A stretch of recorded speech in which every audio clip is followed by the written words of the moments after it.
स्वागत है आपका। मैं विवेक बिंद्रा, मोटिवेशन स्पीकर और बिजनेस ट्रेनर। मेरे जेकर आइडिया सीरीज के पहले भी कई वीडियो दिखाए आपको, लाखों लोगों ने देखे, बहुत सारा है। आज का टॉपिक रेस्टोरेंट बिजनेस पे है। कमाल की बात करने वाला हूं। रेस्टोरेंट के अंदर आपको खाना परोसा जा रहा है या टेस्टी डिलीशियस जहर परोसा जा रहा है? स्वादिष्ट खाना या स्वादिष्ट जहर? मेरे क्लाइंट सुरेश अग्रवाल ये लीडरशिप फनल में आए थे, मेरे साथ उन्होंने अटेंड किया और कई पर्सनल बिजनेस कोचिंग सीरीज के सेशन भी उन्होंने अटेंड किए। इनसे मुझे आइडिया मिला कि मैं इस टॉपिक पे आपसे शेयर करूं। कई सारे रेस्टोरेंट, अभी देखिए जोमैटो, फूड पांडा, स्विगी, उबर ईट्स, इन्होंने 10,500 रेस्टोरेंट को अपने साथ डी लिस्ट किया। ये वो रेस्टोरेंट थे जिनके पास फूड सेफ्टी रेगुलेटर अप्रूवल्स थे ही नहीं, जिसके कारण अब देखिए कई रेस्टोरेंट ऐसे होते हैं जहां पे अंदर जो खाना बना रहा है वो अपना लगा हुआ कढ़ाई पे और कढ़ाई से धुआं निकल रहा है। अब क्योंकि आपके पास सिस्टम ऐसी कोई चिमनी नहीं है जिससे वेंटिलेशन हो सके, और चिमनी हुड वेंटिलेशन ना होने के कारण वो सारा धुआं रेस्टोरेंट में अंदर ही ऊपर किचन के अंदर सारी दीवार पे चिपक जाता है। वो धुआं जाके वो कालक हो जाती है, वो सड़ने लग जाता है और उस सड़न में जाके कीड़े पैदा होने लगते हैं और वहां कई कीड़े मकोड़े कॉकरोच होते हैं। और जब अगली बार खाना बनाता है और उसमें धुआं निकलता है तो कीड़ा कॉकरोच वो धुएं के कारण वो छूट जाता है दीवार से, सीधा खाने में गिरता है। कई बार नहीं दिखाई पड़ता क्योंकि उसका ध्यान इधर उधर है और आपने तो खाना खा लिया। अच्छा, टेस्ट में फर्क नहीं आएगा। टेस्टी है का मतलब यह नहीं कि उसमें कीड़ा नहीं है, कॉकरोच नहीं है। कभी कभी आपको लूज मोशन हुआ है रेस्टोरेंट में खाना खाने के बाद, कभी पेट में दर्द हुआ है, कभी तबीयत खराब हुई है, और अगर ज्यादा तबीयत खराब हुई है तो चांसेस है कि उसमें छोटी मोटी छिपकली भी आ गई थी। FSSAI के कंप्लायंसेस के मुताबिक अगर आप रेस्टोरेंट चला रहे हैं तो आपके पास सैनिटेशन मतलब साफ सफाई और वेंटिलेशन मतलब धुआं बाहर निकल जाए, वो जो खाने में से तेल निकल के ऊपर जाता है ना, वो धुआं और तेल बाहर निकल जाए, चिपके नहीं, तो उसकी कंप्लायंसेस प्रैक्टिस करने जरूरी है। आपके पास स्टेनलेस स्टील की बड़ी एक्चुअल जो चिमनी होती है उसके अंदर हुड होता है जिसमें सक्शन पंप होता है, वो उसके धुएं को, तेल को और गंध को खींच के बाहर निकाल देता है, जिसके कारण अंदर का वातावरण साफ सुथरा रहता है, सुगंधित रहता है और आपका खाना सुरक्षित रहता है। पर ये रेस्टोरेंट वाला चिंदी चोर लल्लू लाल ये छोटे छोटे खर्चे बचाता है जिसमें कीड़े आके खाने में गिरते हैं। आपको जो टेस्ट आता है आहा, लेकिन वो अंदर वो टेस्ट में कुछ और भी था। इसलिए एग्जॉस्ट का नकली सिस्टम ये बहुत डेंजरस है। और उससे क्या होता है, वो खाने के अंदर जो कीड़े मकोड़े आ रहे हैं, कॉकरोच, उसके टेस्ट का आपको पक जाएगा सर, आपको नहीं पता चलेगा, दिखाई नहीं पड़ेगा। खाना आपको टेस्टी लगेगा लेकिन शरीर के लिए आपके बहुत हार्मफुल है। अच्छा, कई रेस्टोरेंट्स के अंदर स्टोरेज और फ्रीजिंग का अरेंजमेंट ही नहीं है। अगर आपके पास कोल्ड स्टोरेज या cold freezing chillers, deep freezers नहीं है तो काफी सारे खाने, ओहो, कुछ चीजें तो बहुत ज्यादा जल्दी यीस्ट पकड़ लेती हैं, फर्मेंटेशन हो जाता है, उसमें बैक्टीरिया आता है, फंगस लग जाती है। और ये जैसे मान लीजिए दूध की आइटम हो, पेरिशेबल है, भयंकर। मीट खुले में रखा तो बर्बाद। अच्छा, आपको खाने में टेस्टी लगेगा?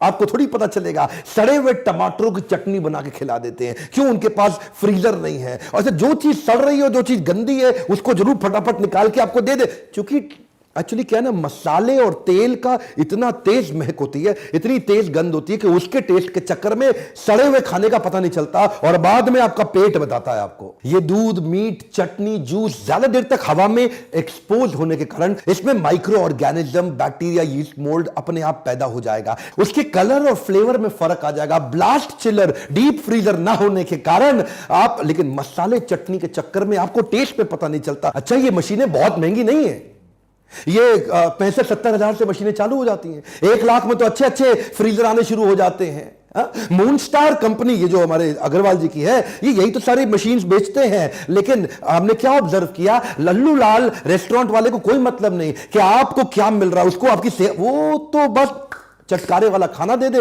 उसका काम चल जाए। अच्छा, कई फूड पैकेजिंग में पैसा बचाते हैं।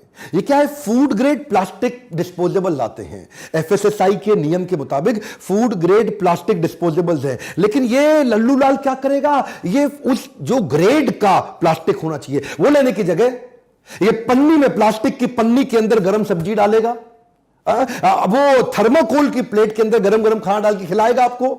अब थर्माकोल की प्लेट देखने में सुंदर लगती है, बड़ी चमकीली लगती है, लेकिन वो पिघल जाता है, वो प्लास्टिक पिघलता है, वो थर्माकोल पिघलता है और वो जहर बन के खाने में जाता है। पेट में अल्सर होते हैं, कैंसर कारक, बड़ा भयंकर है, इससे बीमारियां बहुत फैलती हैं। अब ये क्या 2, 4, 5 रुपए ज्यादा खर्च कर दे एक प्लेट पे और बढ़िया ले आए।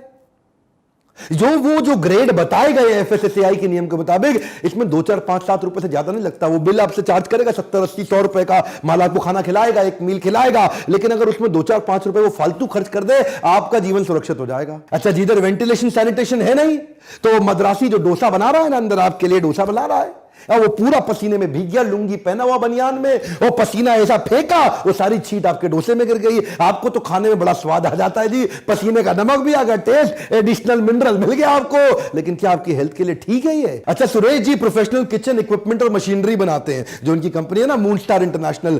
तो मैं जब इनसे कोचिंग कर रहा था, मैंने पूछा कि भाई साहब, मेरे को अपने घर के लिए डिश वॉशर चाहिए। अब डिश वॉशर ना बड़े कमाल की चीज है, ये हर रेस्टोरेंट में होनी चाहिए।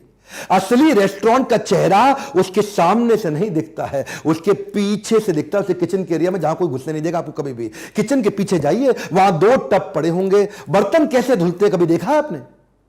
सारे जूठे बर्तन आके एक जगह आते हैं, उसको एक टब के अंदर डालता है, वहां जूठा बर्तन का पहला हिस्सा साफ होता है, उसके बाद दूसरे टब में डाल के लुंगी से मार के पोंछ के बर्तन वापस आ जाता है। बर्तन साफ हो गया क्या? सबसे ज्यादा बैक्टीरिया उसकी लुंगी में थे, जिस लुंगी से वो बर्तन साफ कर रहा था, पीछे मार के बर्तन साफ करके फिर से डाल दिया। इतने बैक्टीरिया, इसी से तो आपको हो रहा है डायरिया, इन्फ्लुएंजा, आपको फूड पॉइजनिंग, स्टमक की अल्सर, भयंकर बीमारियां। क्यों? क्योंकि सफाई। अच्छा, डिश वॉशर का फायदा क्या है? आपके 2 लड़के बर्तन साफ कर रहे हैं, आप 12-12 हजार रुपए महीना दे रहे हैं उनको, 24 हजार रुपया, 4 महीने में डिश वॉशर का पैसा वापस। डिश वॉशर लगाने से आपको मैन पावर नहीं लगानी पड़ेगी, नंबर 1। पानी आपका 60% कम यूज होगा, नंबर 2। बर्तन इतने धुल के एकदम चमक के साफ सुथरे निकलेंगे, नंबर 3। और नंबर 4 फाइनली, टाइम बहुत बचेगा, कस्टमर खुश रहेगा, बीमार नहीं पड़ेगा, लौट के वापस आएगा। आज इनके सारे खुलासे करूंगा रेस्टोरेंट के। ये चॉपिंग ट्रे जो होती है ना, ज्यादातर पीछे किचन में जाके देखो कॉमन है। जहां पे वो मीट काट रहा है, उधर ही वो पनीर भी काट रहा है। आप सोच रहे हैं कि आप शाही पनीर खा रहे हैं, आपको नहीं पता मीट का खून उस पनीर में लग चुका है, और वो जब शाही पनीर मिल जाता है तो आपको पता नहीं लगता। देखिए, आपने कभी वो लकड़ी की चॉपिंग ट्रे देखी है? वो लकड़ी की चॉपिंग ट्रे, उसमें कट पड़े होते हैं, वो कट पड़े हैं, यानी कि वो पतला पतला पतला पतला कट जो पड़ गए हैं, उसमें लकड़ी का रेशा गया कहां? वो जो लकड़ी कम हुई है उसमें कट कट के वो गई कहां? वो आपके खाने में गई है, आपको पता नहीं चलता। प्लास्टिक की चॉपिंग ट्रे, उसका प्लास्टिक गया कहां? वो प्लास्टिक आपके खाने में गया, आपको पता नहीं। चॉपिंग ट्रे हमेशा स्टेनलेस स्टील की होती है। एफएसएसएआई के ग्रेड, ये कंप्लायंसेस हैं, लेकिन लल्लू लाल रेस्टोरेंट वाला, उसको पैसे से मतलब है, उसको नहीं मतलब आपकी सेहत से। ये तो भावनाओं के साथ वेजिटेरियन की खिलवाड़ हो रहा है। अच्छा, मेरा लखनऊ का बाउंस बैक सीरीज का जो मोटिवेशनल सेमिनार था ना, जब मैं वहां गया, क्योंकि ये लखनऊ से हैं, तो मैं सुरेश जी से मिला, मैं इनके प्लांट में गया था। वहां डो नीडिंग मशीन मैंने देखी। डो नीडिंग मशीन मतलब आटा गूंदने की मशीन जो होती है, ये तो 15,000 रुपए से चालू हो जाती है। रेस्टोरेंट के लोग डो नीडिंग मशीन तक नहीं खरीदते। वो क्यों नहीं कर? आपने कनॉट प्लेस का वो वीडियो पीछे वायरल हुआ था, हो सकता है आपने देखा हो, जिसमें एक आदमी पैर से आटा गूंदते हुए दिखाई दे रहा था आपको। ये पैरों से आटा गूंदना ये सबसे आसान है, इसीलिए सबसे ज्यादा विवादित है। हाथ से आटा कौन गूंदेगा भाई साहब? कितनी देर तक हाथ से गूंदने में लगा रहेगा? किसी पे इतनी ताकत नहीं है। पैरों से गूंदना आसान है, बस चलते रहो और बस पैर से अपने आराम से मसल मसल के आटा गूंद के रेडी। वैसे ये पांव के गूंदे हुए आटे में स्वाद तो बहुत आता है ना। ये स्वाद बाद में आपके मक्खन लगा के लच्छा परांठा और बटर नान में आपकी प्लेट में आता है। आपको पता लगा कभी?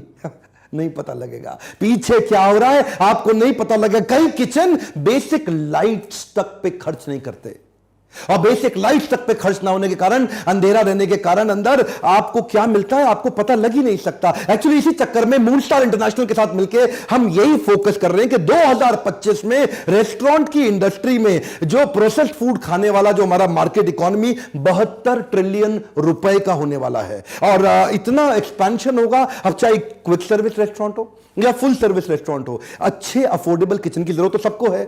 तो अब हमने अग्रवाल जी से बात किया कि अब इसकी फ्रेंचाइजी देश भर में देने की तैयारी कर रहे हैं। चंडीगढ़ में फ्रेंचाइजी दे रहे हैं, लखनऊ में इनका बिजनेस है, देश भर से लोग कांटेक्ट कर रहे हैं कि ये भी इनकी फ्रेंचाइजी लेकर के बिजनेस को एक्सपैंड कर सके। अच्छा, मुश्किल नहीं है, ये छोटे छोटे टिकट साइज के साथ में इतनी बड़ी इंडस्ट्री के अंदर पेनिट्रेट अभी करने का समय सही है। अच्छा, मेरे को फोन मत करिए, मैं नहीं देता फ्रेंचाइजी। अग्रवाल जी को फोन करिए, इनका नंबर अपने आप ढूंढिए। मुझको फोन करना हो तो आप लीडरशिप फनल के लिए करिए।